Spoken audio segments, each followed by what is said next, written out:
Fala, lindos! Tudo bom com vocês? Como vocês estão, queridos? Tudo bem? Bom, cá estamos no nosso rumo final de ano.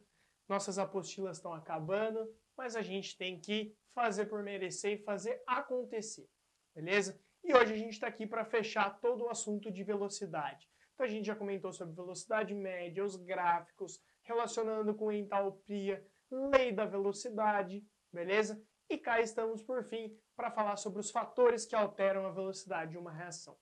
Embora esse aqui pode parecer um pouquinho mais claro, galera, tem coisa aqui que é muito legal e é muito cotidiana. E lembra, seu vestibular, cada vez mais ele tende a ir para o dia a dia, para o cotidiano.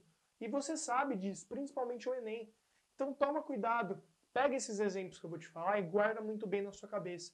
Mesmo porque com os exemplos, você consegue ter uma abrangência maior. Para a hora que você chegar lá no vestibular e ter que lidar com uma questão, você consegue puxar os exemplos e com isso a matéria, beleza? O conteúdo fica muito mais claro. Fechado? Então, cá estamos, e o primeiro fator que altera, que influencia na velocidade de uma reação química, claro, é a temperatura, beleza? Então, quanto maior a temperatura, mais rápido acontece uma reação química, beleza? Quem é do post-it, anota aí no post-it. Aumenta a temperatura, aumenta a velocidade da reação, beleza? E vice-versa. Quer um exemplo? Panela de pressão. Galera, a gente já viu como funciona uma panela de pressão. Então, eu aplico uma pressão maior no interior da panela, certo? Isso demanda uma temperatura de ebulição maior por parte da água. Então, a água fica como líquida uma temperatura mais alta do que ela ficaria sem ser na panela de pressão. Ela fica numa temperatura superior a 100 graus Celsius. Temperatura superior faz com que a reação ocorra mais rápido. Por isso que seu alimento vai cozinhar mais rápido, em comparações, beleza? Então faz todo sentido. Além do que o contrário, como colocar um alimento na geladeira para evitar o apodrecimento, nada mais é do que uma reação química. Colocar no freezer para diminuir ainda mais a reação química. Então você está diminuindo a temperatura, você está diminuindo a velocidade. Beleza? Estou parecendo um mendigo isso aqui? Acho que não, né? Certo?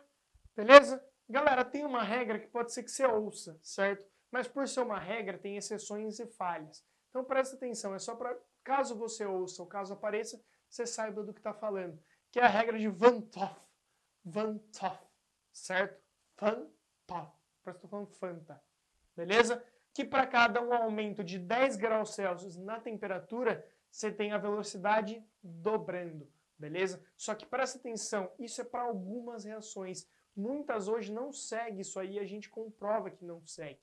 Beleza? Então é mais afinco de você saber o que é Van 't Hoff, que é a regra de Van 't Hoff. Então sobe 10 graus Celsius, dobra a velocidade da reação. De novo, isso para algumas reações. Beleza? Toma cuidado com isso. Fechou? Nossa próxima influência é a pressão. Bom, galera, então nossa segunda influência é a pressão.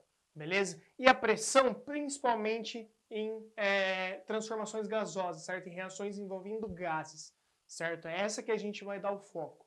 Quanto maior o aumento da minha pressão, maior o aumento da minha velocidade. E galera, isso faz sentido porque se eu tenho um aumento da pressão, eu tenho uma diminuição do meu volume, beleza? Então se eu aumento a pressão, eu diminuo o meu volume. Mas peraí, não faz sentido. Dá uma olhadinha aqui, ó. Vem pra cá, ó. Eu tenho o exemplo 1 e a parte 2. Ele está passando desse para esse. Perceba que tem as mesmas partículas ali, laranja e preta, as mesmas. Só que há um detalhe, do 1 para o 2, eu estou diminuindo o volume do meu recipiente. Ou seja, eu tenho moléculas mais próximas, certo? Se elas estão mais próximas, elas têm uma maior frequência de choques, beleza? Eu tenho uma maior pressão, que é o choque com a parede do recipiente. Galera, se o recipiente está diminuindo, a frequência com que colide com o recipiente é maior. Consequentemente, a gente pode falar que a pressão é maior, certo? E com isso, eu tenho as moléculas se colidindo mais vezes, certo? Se colide mais vezes, tem a chance de ter um maior número de choques efetivos, beleza? Mas aumentam os choques ineficazes, não efetivos, beleza? Mas os efetivos, que são os que importam, aumenta também, beleza? E galera, uma conclusão sutil. Se eu diminuo o volume, eu aumento a pressão, eu estou aumentando a velocidade. Por quê? Olha isso aqui, ó. Porque eu estou aumentando a concentração ali dentro. Aí você vai falar, pô, Chiro, não faz sentido, cara. Não está aumentando a quantidade de ninguém. Só que, galera, se eu estou diminuindo o volume, minha concentração aqui dentro por espaço está ficando maior. Antes eu tinha esse tanto dentro desse volume. Eu continuo tendo o mesmo tanto de reagente e produto formado ou o que for. Só que agora, ó, eu estou num espaço menor, beleza? Então, tecnicamente, eu estou variando indiretamente a concentração também. O que nos puxa um gancho, claro, para falar sobre a terceira influência, o terceiro fator que altera a velocidade de uma reação, que é a concentração. Bom, galera, então com a concentração, claro, a gente está falando, obviamente, da concentração dos reagentes, é ela que eu tenho que alterar para alterar a velocidade de uma reação, de modo que, quanto maior a concentração que eu tiver dos meus reagentes, maior a velocidade da minha reação. E galera, isso é muito simples por esse motivo, que é mais ou menos o que a gente acabou de falar, somado a outro fator. Quando eu falo que eu tenho uma concentração que está aumentando, eu tenho um maior número de partículas por um determinado volume. Agora pensa, o anterior a gente modificou o volume modificando a pressão, certo? Foi decorrente da alteração de volume. Agora, vamos fixar um volume e eu só vou colocando mais partículas, certo? Quanto maior o número de partículas que eu vou colocando, galera, claramente aumenta o número de partículas para acontecer o choque. Desse modo, eu posso falar que quanto maior o número de partículas para fazer o choque, maior o número de choques efetivos lá no final, beleza? Então, maior a probabilidade do choque ser efetivo e da reação acontecer mais rápido, beleza? Dá uma olhadinha nesse exemplo, ó. Eu tenho A mais B dando a B, certo? Proporção 1 para 1 para 1, certo? O A é representado pelas bolinhas roxas, o B pela vermelha. Dá uma olhadinha. Se eu pegar uma molécula e uma molécula de A e de B, eu tenho a chance disso acontecer, de ter uma colisão, certo? Uma colisão. Porque eu tenho um de cada, certo? Então, a chance é de colidir essa única molécula de A com essa única molécula de B. Fechado? Agora dá uma olhadinha aqui, ó. Agora eu tenho uma molécula de A e duas moléculas de B. Essa molécula de A, galera, ela tem a opção de colidir com a vermelha e colidir com a outra vermelha. Ela tem duas opções de colisão. Então aqui eu posso falar que eu tenho duas opções de colisão, beleza? Duas colisões, a gente pode falar de uma maneira mais geral, beleza? Então, essa molécula de A tem a opção por essa e por essa. Bateu na primeira, não deu certo, o choque, vai para a próxima. Mas a chance já é o dobro em relação à primeira, simplesmente por ter uma chance de colidir a mais. Fechado?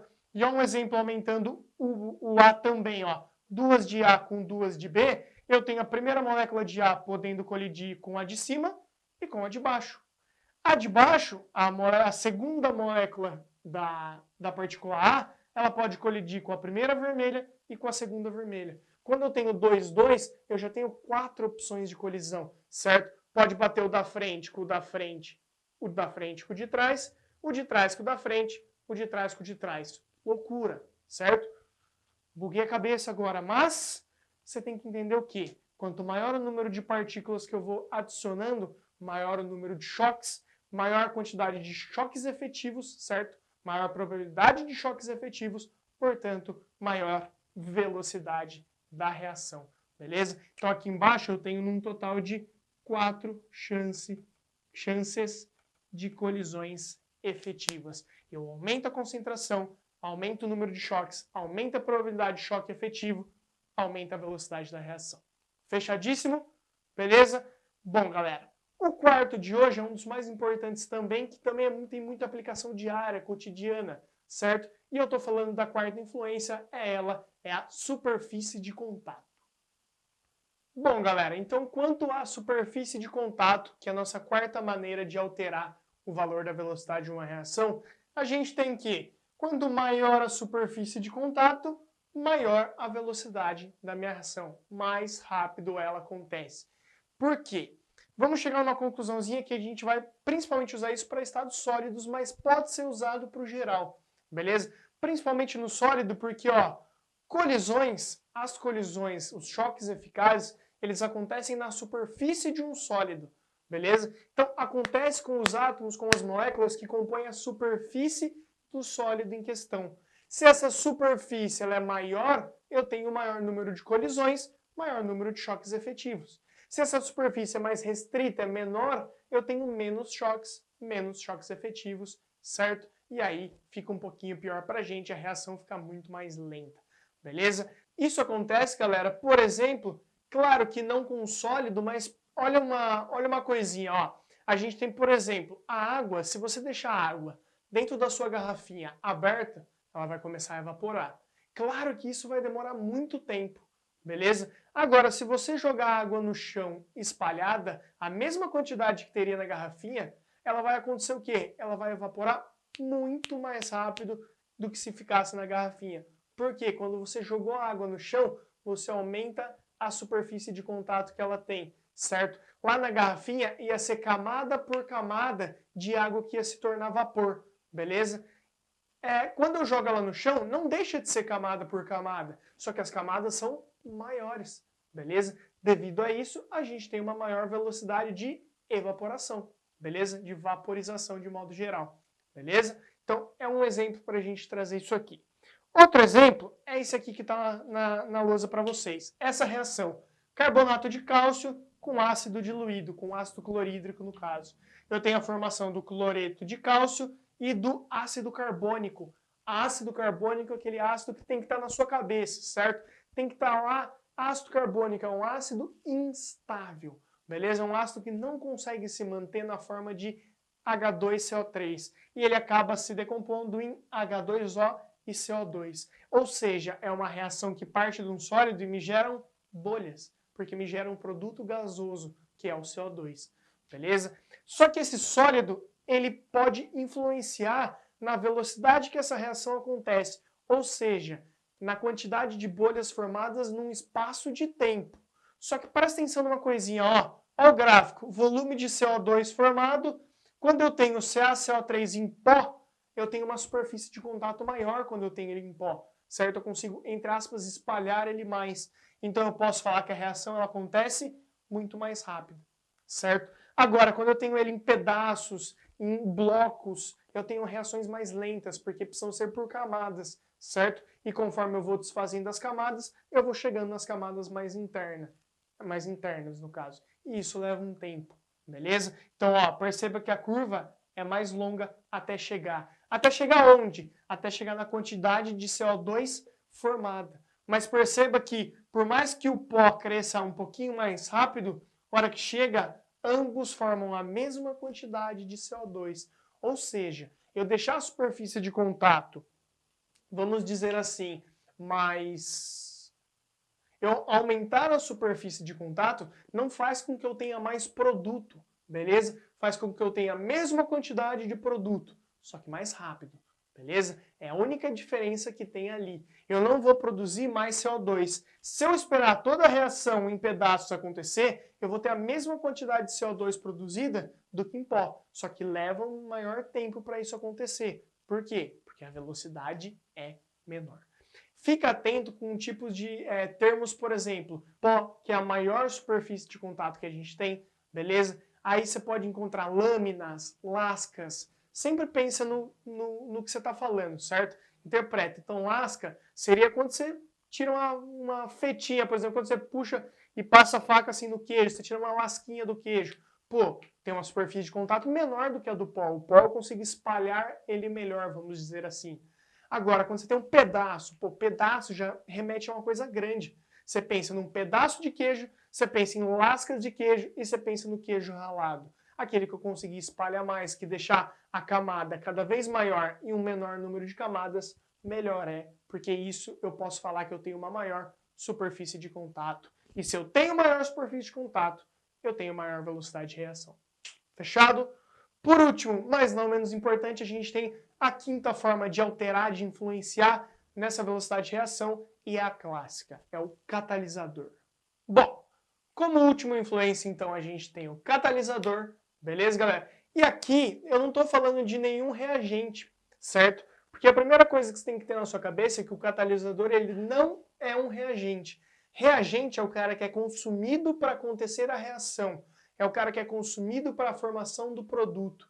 E perceba uma coisa, o catalisador ele não é consumido, certo? Eu posso até falar que ele até é consumido, mas ele é regenerado no final. De maneira geral, o quanto eu colocar de catalisador é o quanto sai de catalisador no final, com a mesma fórmula, da mesma forma, beleza? Do mesmo jeitinho que eu coloco, ele sai. Ele só torna a reação mais rápida. Ele não é consumido durante essa reação. Ele entra, faz o trabalho dele numa reação, talvez em etapas intermediárias, uma reação intermediária ali, mas na hora que ele sai da mesma quantidade que ele entrou. Então, primeira coisa, catalisador não é um reagente, fechado? Tanto que ele, geralmente, quando a gente representa ele em cima da setinha, fechado? Além disso, galera, o que ele faz então? Ele só acelera a reação usando isso aqui, ó, caminhos alternativos, beleza? Então você sabe que a reação, ela tem o início e o fim.